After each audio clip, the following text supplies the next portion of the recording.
Alright, welcome to Chapter 7, Learning Target number 2 video. This should be very short because you can read the learning target and see that it is just simplifying numerical expressions using the order of operations. So this is absolutely no different than what we've done on the review sheets, on every single review sheet this year. So we've had 21 review sheets. We've had, and some of the review sheets actually had 2 or 3 order of operation questions. So we've already had a bunch of these. So let's go ahead and flip. We've already done these notes from Learning Target 1, writing algebraic expressions. So you're going to flip to page number, let me see here, page number 6. So go ahead and get there now. Okay. All right, first of all, let me quickly go over just a couple things here that you guys probably already, well, hopefully you already know because we've went over it on review sheets and whatnot. A numerical expression, right here, I'm just reading this definition. I'm not a huge definition guy, as you guys are aware, but I think you need to know these things. You need to know what these words are. A numerical expression consists of numbers and operations. So what you guys consider PEMDAS questions is a numerical expression. Notice expressions never have equal signs.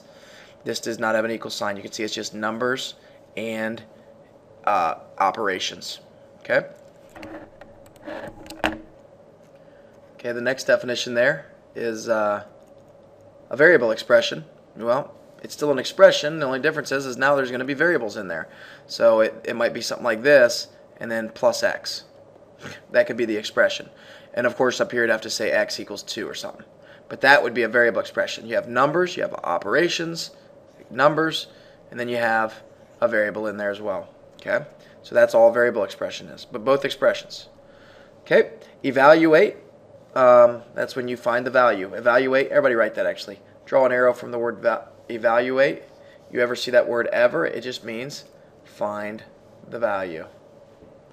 Okay, find the value. If my pen would work, I would do it. Find the value. Okay. There it is right there. Okay, so just write that off to the side. That's what evaluate means. You can see that's the root word there. It's right there, value, evaluate. Okay. And I'm not worried about verbal models. So let's go down and let's do some practice on these. This is all we're going to do, I think, on this page for these notes. Yeah. So I'm going to do a couple just to recap what we're doing, and then you guys will do a couple on your own. Okay. So first of all, we always write PEMDAS. Now, just again to recap, I don't want to bore you all, but all right. As I was saying, sorry, I had to figure out why my pen wasn't working, but I think I got it now. So, okay. So the first step here is to write PEMDAS, obviously. Once again, the reason I write it like this is I like to put spaces in between here, big space between here, big space between here, big space between here. And the idea is that there's really only 4 steps you take. You do parentheses first, you do exponents, then you do multiplication or division, and then you do addition or subtraction. So that's why I write it that way. And I think most of you have picked up on that throughout the course of the year. Okay.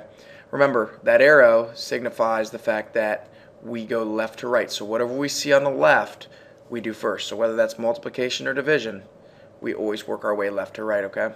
So let's get started on the problem here. We do parentheses first. 3 plus 3 is 6. Now remember, I will be very picky when I grade these on the summative. If you don't have one step and then rewrite everything, I will count it wrong. You guys heard it here. Okay, I will count it wrong. No excuses. I want to see one step, and then I want to see, I need to see this written, and then I need to see one step, and then everything else written that you've not messed with yet. Okay, so we've done our parentheses. Okay, now we're on to exponents. Okay, I look for exponents, and I see that there are some exponents right there. Remember, 2 squared, just to recap, make sure you write this, means 2 times 2. It means whatever the base is, that's called the base. This is called the exponent. Okay, whatever the base is, you're multiplying the base by itself however many times the exponent, how many times the exponent tells it to. So like 2 to the 4th means 2 times 2 times 2 times 2. Okay, it's 2 times itself 4 times because that's what the exponent is. And again, I know most of you know this stuff. I'm just recapping just to make sure that we didn't forget anything. 48 divided by 6, bring down your minus. Okay. Now we are ready to go up and cross off our E. Okay, we've done our e, we've done the exponent. Now we're on multiplication or division. I always like to draw a line going from left to right, and I always say, okay, I'm starting right here, and I'm going to say, I got to look for one of these two things, either M or D, and I see division right there. That's 48 divided by 6 is 8. I bring down minus 4. Okay, now I keep going left to right here to make sure there's no more multiplication or division, and there's not. So that means I can get rid of the M or D. Now we look for addition or subtraction. Once again, you start all the way to the left and you work your way to the right. Okay, and then 8 minus 4, because there is no addition, so we just go straight to subtraction, is 4. Okay, as far as checking this into your calculator, you guys should all know how to do that. I mean, we've been practicing this for years, but you need to, or not for years, but for months, I should say. When you finish these, it should immediately go right into your calculator. Okay? Okay, let me go over and do this one real quick. Again, the first step is to always write PEMDAS. You got to start there. Okay? Write it just like that. Remember, space between P and E and MD, and A and S. There should be a space between there. Okay? So I look for parentheses first. Do we see any? No, we don't. So we go straight to exponents. Now remember, please write this, 3 to the third does not mean 3 times 3. It means 3, the base, times itself, however many times the exponent tells it. So that's 3 times 3 times 3. Now if you were checking this in your calculator, you'd use that button called the caret button. Okay, it's right to the left of the 7 key. So you'll see the 7 button on your calculator, the caret's like right there, just kind of diagonal, up and to the left from it. Okay? You can check there. But that just means 3 times 3 times 3. So in other words, 3 times 3 is 9, and then 9 times 3 is 27. So I know 3 to the third is 27. It is not 9 like many of you are going to put. Okay, now I've done my exponents. Whoop, I got to do more exponents, don't I? Okay, 2 squared would be 4. Now I've got to bring down everything I haven't used. So 3 times 3 plus 4 plus 7 times 27. Okay, I cross off E. Now I'm going to do multiplication or division. What do we see going left to right? I see first 2 terms here. That's 3 times 3 is 9. Now I bring down everything. And you better be writing this. I will check your notes tomorrow to make sure that you have written everything I have, because if you're just writing the answer, I will consider it an oops, and you will spend lunch with me if you've used your oops already. Okay? We still work our way left to right. We see, okay, there's addition, there's addition. We have more multiplication, so we got to go ahead and do that problem. So that's going to be 27 times 7, or 7 times 27. Okay. 7 times 27 would give us 189. Okay, now I bring down everything I haven't used yet. Okay. Now I'm done with M and D. I go here and do 9 plus 4, which is 13, plus 189. And then I do that final problem there, which is 202. Okay? Okay, and then once you finish, this needs to be plugged in your or not this, but the original numeric expression needs to be plugged into your calculator. So I would like you guys, real quick, go ahead and just pause, because this video is going to be real short. I want you to try number this one and this one. And then I'll go over it real quick. Okay, here we go. Hopefully you all already did this. This is a very basic one. Of course, you always need to start with the word PEMDAS, so if you didn't put that on there, put it on there now, just the way I have it. Okay, and one more thing. I think I've thought I'd made myself clear on this throughout the year so far, but guys, if I ever start going a little bit too fast, feel free to go ahead and pause and write what I have. I mean, that's what's the beautiful thing about the video, is it allows everybody to work at their own pace. So if you feel like I'm going too fast, pause it, get stuff written down, and go from there. Okay, so I look for parentheses. There are none. I go straight to exponents. Be careful. 3 squared does not equal 3 times 2. It means 3 times 3. So that is 9. Then I bring down everything I haven't used. Okay. Now I go on to M or D. What do I see first? Well, there's only one little thing in there, and it's 8 times 9. It's going to be 72. Bring down 80 minus. Get rid of M and D. Now we just got to finish addition or subtraction, which is 8. Okay? Hopefully that's what you got as well.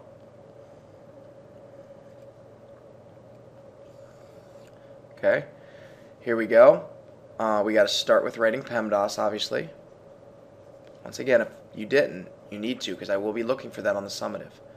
Okay, I do my parentheses, so I bring down 12 minus 4 is 8. I'm going to go ahead and bring that 2 right down, just put it right down on that 8. Now I bring down everything I haven't used, so 25 divided by 5 plus 6 times 8 squared. Okay, I'm done with P. Now I'm going to go ahead and go into exponents. Be careful, if you're somebody that has this for 8 squared, make yourself a little note right now. Put an X through it. This means 8 squared equals 8 times 8. It's 8 times itself 2 times. So that's 64. Then it's 25 divided by 5 plus 6 times 64. Okay. Now I'm going to cross off exponents. Okay. I'm going to go to multiplication or division. So I, again, work from left to right. Some of you may have skipped and done 6 times 64. That is incorrect.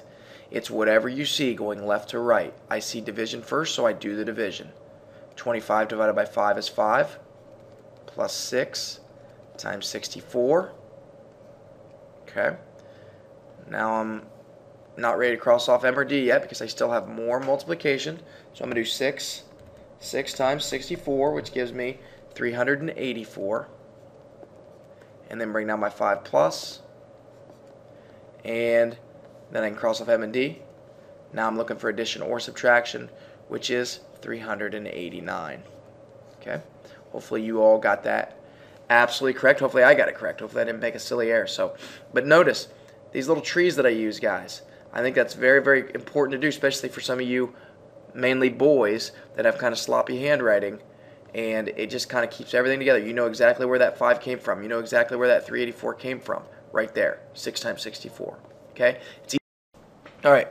This is the little bonus of this learning target that is added down here at the bottom. Okay, we're on page 7. The distributive property. Now, you guys have been working with the distributive property all year, which actually makes this easier because we've already done it. And I'll refresh your memory here.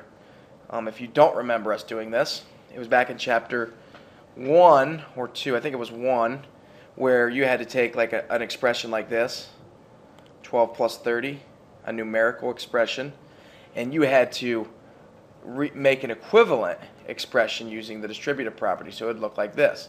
So basically you had to find the GCF. And remember the GCF one here. So the GCF of this is 6. Okay, I'll just give you that. You could figure it out, but we don't need to worry about that. So it's 6, and then you just look and say, okay, what would I multiply 6 by to get 12? And that'd be 2. What would I multiply 6 by to get 30? That'd be 5. Now, what we did in the early in the year right here, that's really not the real use of the distributive property, I guess. This is called factoring. You should have written this. This is called factoring an expression. Factoring the expression. Okay? What the distributive property is really for is what we're about to get into here. This is what it's for. Okay? Is being able to take an expression like this and actually simplify it. Because this right here is not simplified. First of all, PEMDAS says you must do parentheses first, right? So you must do the parentheses, but you can't do P plus 8. So there's nothing you can do except the distributive property. Now the distributive property, as we did over here, is when you have a number outside of a parentheses like this, and it allows you to break PEMDAS. It allows you to go inside the parentheses and multiply the number on the outside by each number on the inside. Okay? So what we do is we're going to distribute this 6 through, and we are going to simplify it down to simplest terms. And that's going to be 6 times P. Well, we don't know what 6 times P is, but we know that we can write it just like that, 6P. Remember, we don't write it P6. That's garbage. We don't do 6 dot P or 6 star P. We do it with the coefficient 6 in front of P. Okay? Then you know you're doing 6 times 8 there, and that's going to be bring down your plus. 6 times 8 then is 48. That is in simplest terms. Okay? So it's not hard. It's all about simplifying. And then the next learning target, we're going to go even further with this, as you're going to find out. Okay? Now here, we distribute this one. Okay? we go ahead and distribute that 4 through there. Remember, the word distributing, the operation that it implies is multiply. Please write that. Multiplying. Okay? So what we're going to do is 4 times 9, that's going to be 36. Okay? Bring down the little plus sign there. And then 4 times x. We don't know what 4 times x is because we do not know x, but we know it's 4x. Now, that is correct, but I would like to remind you of what a term is. Terms are anything that is separated by addition or subtraction. Okay? And I told you that whenever you have a term with a variable, that term should go to the left. Okay, so we would actually like to flip this around and make it 4x plus 36. I will not count this wrong, but I just want you to get in the habit of always putting the variable term first. And again, the reason I can flip this and not change the value of the expression, because of this property here. And please write it again. The commutative property of addition. And that works for both, it works for the commutative property of addition. There also is the commutative property of multiplication. Okay? I'd like you just to do only this next one. Pause and do it real quick. Okay? You should have gone here and distributed it, which meant multiplying it by each term on the inside. 12 times 2 is 24. Okay? Plus 12 times x is 12x. Okay? Now again, though that is correct, the variable term, we want to make that all the way to the left. So we would like to write this as 12x plus 24. Okay? Alright, now we're going to get to these two here. This is where it gets really tricky. Okay, I'm going to write this bigger so you can actually see it. Okay, so I have negative outside the parentheses. Now, this is really, really hard to teach. Now, I'm going to teach this in two different ways. Okay, we've got to remember what the word opposite means. Okay? The opposites, I'm not going to give you the definition, I'm going to give you examples. Like the opposite of 4 was negative 4. Okay? The opposite of negative 3, remember, that was 3. It was just the positive or the negative version of that number. Okay? So that was what opposites, that's chapter 2, I think we did that in. Okay? So hopefully you remember what an opposite is. What we have to do is we're going to distribute this also. And basically what you're doing is you're going to distribute a negative through this expression. Now this is hard. Okay? But when you distribute a negative, what you're going to do is you're just going to give me the opposite of each term inside the parentheses. So that means when you distribute a negative, you're actually going to make that the opposite of x, which is negative x. And then you're going to say the opposite of 4, of positive 4, is negative 4. Okay? Now, I'm sure there's a lot of people looking at the screen right now, and there's a lot of confusion, I have a feeling. Okay? I want you guys to all realize. Okay, so I don't even know where I left off because my phone rang. You probably heard it, so I apologize. Basically, we've got to. I'm going to go through this real quick. It's going to be confusing because this is weird, but let's just go through it. You guys will remember when we did integer seat ball, we talked about multiplying. Okay, multiplying negatives and positives. Remember, integers are positive and negative whole numbers. Okay. Now, I'd like you to write this somewhere on your paper. When you multiply a negative times a positive, or a positive times a negative, in other words, when the signs are different, when it's a negative and a positive being multiplied, the answer is always negative. Okay, that's we've done it. Some of you know that, some of you probably don't. And really, this is a 7th grade skill. This is 7th grade. You will do this in 7th grade next year. So it's not super important that you know it right now. But I just want to go through this because I think I owe it to you guys to give you a little better explanation of what this is. Okay? When you multiply the same signs by each other, for instance, if you are multiplying a negative number times a negative number, it always results in a positive. When you multiply a positive times a positive, obviously, you guys are aware that it results in a positive. So that's just something to kind of keep in mind. It's a 7th grade thing.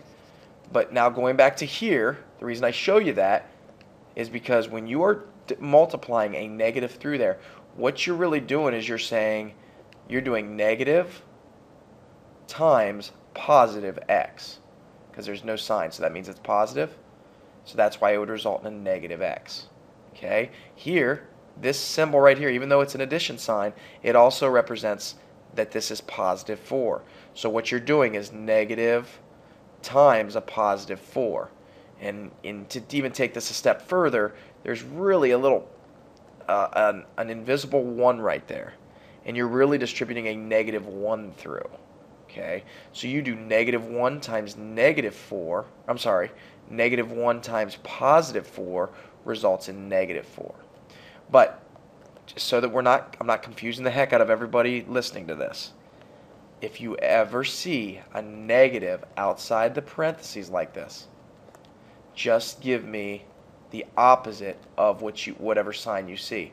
There's nothing there, so that's going to become negative x. There's a plus there, so that's going to be minus 4. Okay, let's do this next one here. Let's distribute that through there. Okay, like I told you, whenever you see a negative, what it really is saying is there's a negative 1 there. So you're really doing negative 1 times positive 4, which is negative 4. Okay, negative 1 times negative r. Remember, that minus is a negative, just like that plus was a positive. So that's negative 1 times negative r is going to result in positive 4. Okay, that's the kind of the real reasoning, but as I said, all you got to do is just give me the opposites of whatever's in here. The opposite of 4 is negative 4, the opposite of negative r is positive r. Okay, I'd like you to try one on your own. Go ahead and do that. Okay, if you're just doing it with the opposite, like I just told you, the opposite of negative 2 is positive 2. And then this has got to change then to a plus, to a p. Okay, that's hard. That should be challenging. Let's go to the next page. Okay, which expression is equivalent to 3 parentheses 4 plus r? Go ahead and do that on your own real quick, please. Okay, so we've got to take that expression and we have to apply the distributive property, which means multiplying the number outside by both numbers on the inside. So 9 times 4 is 36. Bring down your plus. 9 times r would be 9r. Okay, so the real way to write this, as I've been teaching, would be to make it 9r plus 36. But it's the same thing because of the commutative property. These are identical. They are equal. We just are, the way that teachers are going to expect you to write it next year is to always put the term with the variable furthest to the left. Okay. Okay, here we go. Select each expression that is equivalent to this right here. So we've got to distribute it first of all. Okay, 3 times n would result in 3n. 3 times 6 would result in 18. So right away, we know that this is correct. We can kill that one. By the way, do you see what they did wrong? Why that one's not correct? Because they only distributed the 3 to the n. Well, in order to break PEMDAS and use the distributive property, you must then multiply you got to distribute it all the way through and multiply the 3 by the 6 as well. So that one's eliminated. Okay. Now, we haven't learned this yet either, because this is something that's coming in Learning Target 4 and 5. So this is going to be a little challenging. But those of you that remember the seashells question from last Friday, it was Mario. Actually, I got it right here. I'll just pull it up and show you guys right now so that we're all seeing through the same thing. It's this question right here. Does everybody remember this one? Okay. And it was Mario collected 3 seashells, and then Jasmine collected 10 more. So that means Mario collected 3G, but Jasmine, she collected 3G plus 10. This is Jasmine. So you had to add all those together. Well, because you have terms, now the terms here are 3G, 3G, and 10. Remember, a term is anything separated by a plus or a minus. Okay? And you have a term, you have a 3G, and you have 3G. Now, remember, multiplication is just repeated addition. So that means Could I also write 3g as g plus g plus g? Yes, absolutely. So I'm just gonna I'm breaking this. I'm expanding it to make it 3g's added together rather than 3 times g. Okay, now I'm going to do it the same thing for this one. G plus g plus g, and then we'll put on plus 10. Those are equal expressions right there. Okay, but instead of showing it with the coefficient, I'm just breaking it down. Again, don't want to confuse you. I just want you to realize that is the same as that. Same exact thing. Okay, this right here is the same as those three. Okay, so what we can do is we can combine like terms, because this is a g, g, g, g, g, and g. We can put them all together to say, okay, that's going to be 6g, because I know that repeated addition is just multiplying the term by however many there are. So I can make that 6g. So what you just did there is combining like terms, okay, to make that 6g plus 10. Now I can't combine 10 and 6 because they're not like. This doesn't have a g. But again, I'm getting ahead of myself. That's going to be the next learning target after 4 and 5. Okay? And this is what it looks like. I'll just show you. This is what it looks like. See how we have y and y and y? Those are like each other, so you can combine them. That's why you got like terms right there. Okay? But don't worry about that yet. We'll get to it. Okay? So what I'm saying here is here I have a like term. Here I have a like term. I have 2 n's and I have n. That means I have 3n. I have 2 and I have 4. That would be 6. 3n plus 6. Is that equal what I have there? Nope, that's wrong. Okay, here I can see that I've got to distribute here, and I've got to distribute that negative through there, right? So that's going to be 4n plus 24. Okay, and then remember, when you see a negative out there, you're just going to do the opposite of whatever's inside. So that's going to be a negative n and a negative 6. Okay, so we got like terms. We got 4n. We got negative n. That's going to be 3n, right? And then I have 24, and I have negative 6, or 24 minus 6. It's going to give me plus 18. Okay, now I have a feeling, that would be the other answer there. I got a real strong feeling that there's a lot of you right now watching this video are very confused on what I just did right there. And that's okay. I just wanted to show you. We're going to recap it in class. Okay? But this is hard because you guys haven't learned all the integer rules. Now we play integer seat ball and you guys do this stuff. But this is the first time we're applying it to when there's variables. And it's challenging. Okay? So this is not something, we just wanted you to see this right now, that that's what it is, and then we're going to continue to practice it, and I don't think you're going to think it's that hard once we practice. But just remember, we will go over this a couple different times over the next few weeks, and I'm hoping you will be fine with it, okay? All right, I will see you guys.